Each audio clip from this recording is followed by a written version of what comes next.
Muy buen día a todas y todos. Yo les voy a presentar de manera sintética el informe técnico que presentamos ayer por la noche con el corte más reciente y enfatizaré dos mensajes que tienen que ver con lo que ya señala el doctor Alcocer de la importancia de mantenernos todavía en gran disciplina hasta la conclusión de la Jornada Nacional de Sana Distancia. Podemos ver que llevamos ya estos 57 días de la Jornada Nacional de Sana Distancia, nos faltan 13 días extraordinariamente importantes, porque estos 13 días son dos periodos de incubación, son la duración media del periodo de aislamiento de una persona con COVID, es el tiempo que dura la contagiosidad de esta enfermedad y todavía tenemos varias zonas que están en posibilidad de tener una reducción aún más importante en el número de contagios. La Ciudad de México o en general el Valle de México, como hemos destacado todos los días, está en este momento en la zona de máxima transmisión, máxima intensidad de contagios y de casos y de hospitalizaciones que ocurren cada día. Necesitamos tener un cambio en el momento epidémico en la zona que ocupa la cuarta parte de los contagios que hay en el país.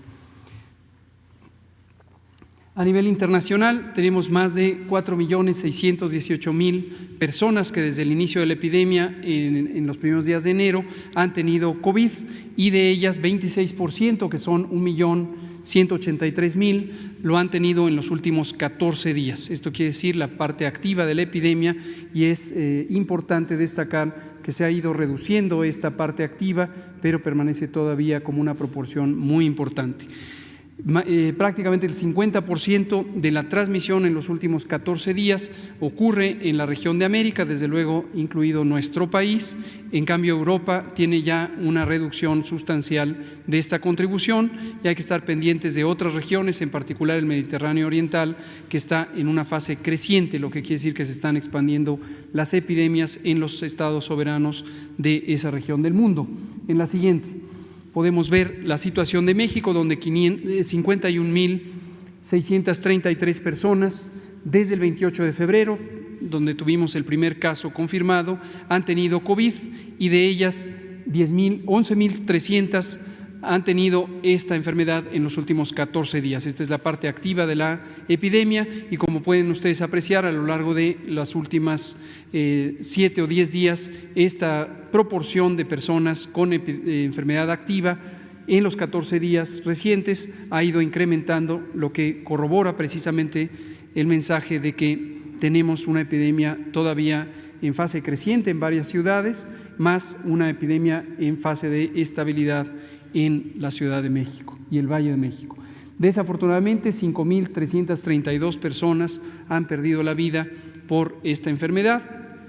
y se han estudiado más de 177.000 personas que en su momento fueron casos sospechosos y resultaron en los 51.000 confirmados o los 98.567 que fueron descartados. En la siguiente podemos ver el mapa acumulativo. Hoy no me voy a concentrar en él, lo presentamos todas las tardes, pero quiero destacar la parte activa de la epidemia en las siguientes dos diapositivas. En este mapa en el que sigue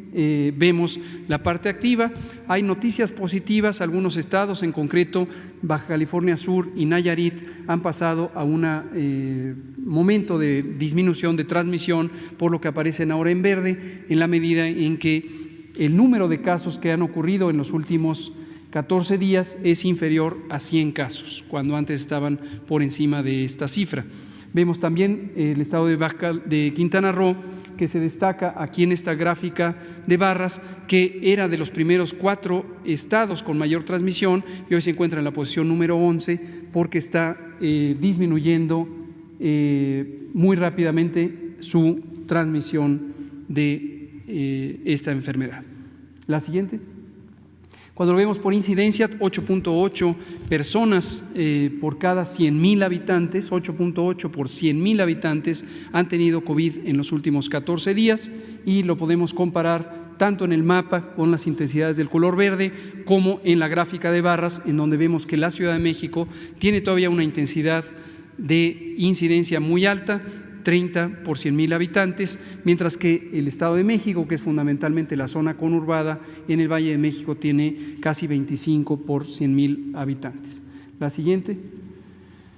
Tenemos las defunciones que han ido acompañando, desde luego, en fecha de ocurrencia, con un desfase promedio de 9 días que se puede extender hasta 36 días posteriores al inicio de los síntomas. Me refiero en el segundo caso a las personas que han tenido que ser hospitalizadas y que permanecen, algunas de ellas, por periodos muy largos en las terapias intensivas.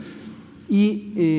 se encuentran todavía sumando las defunciones en la medida que tenemos una importante carga de casos nuevos, y que estos casos nuevos a su vez dependen del acúmulo de casos activos que existen en los últimos 14 días.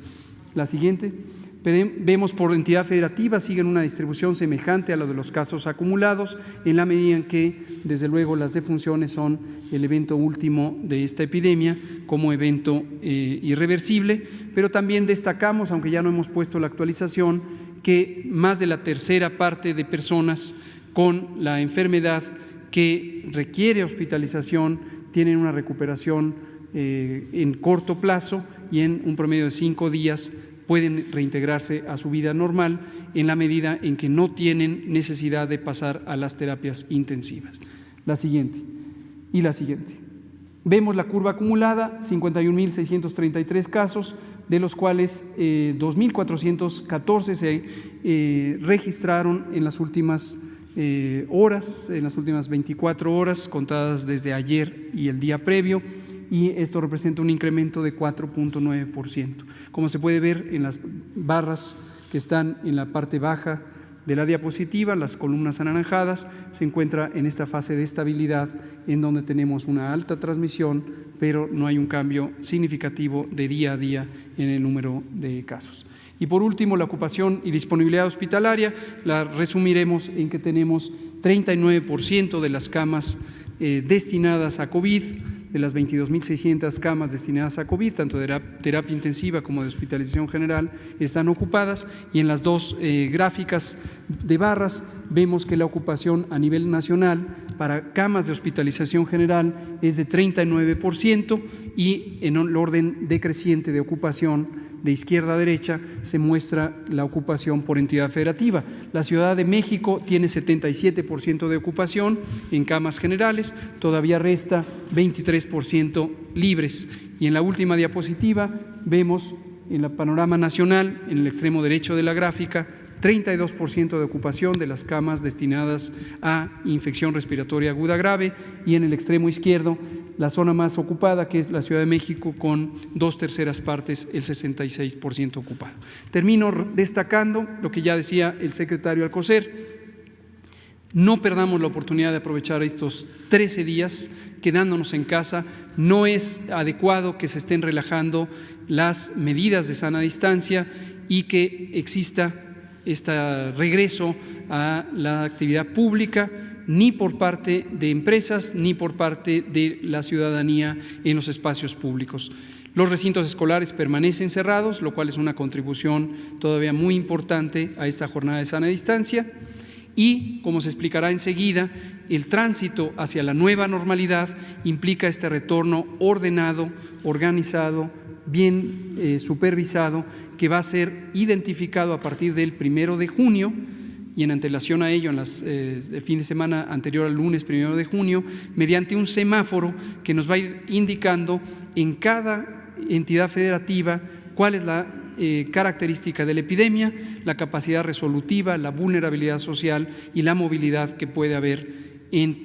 al interior del Estado y fuera del Estado, como los parámetros fundamentales que al final llevarán a la ciudadanía a identificar de manera resumen 4 colores: rojo, naranja, amarillo o verde, que corresponden con exactamente las medidas que se deberán tomar, que básicamente tienen que ver con la intensidad de recuperación de las actividades públicas. Esto a partir del 1 de junio, de aquí al 30 de mayo, seguimos todavía: quédate en casa, quédate en casa, quédate en casa.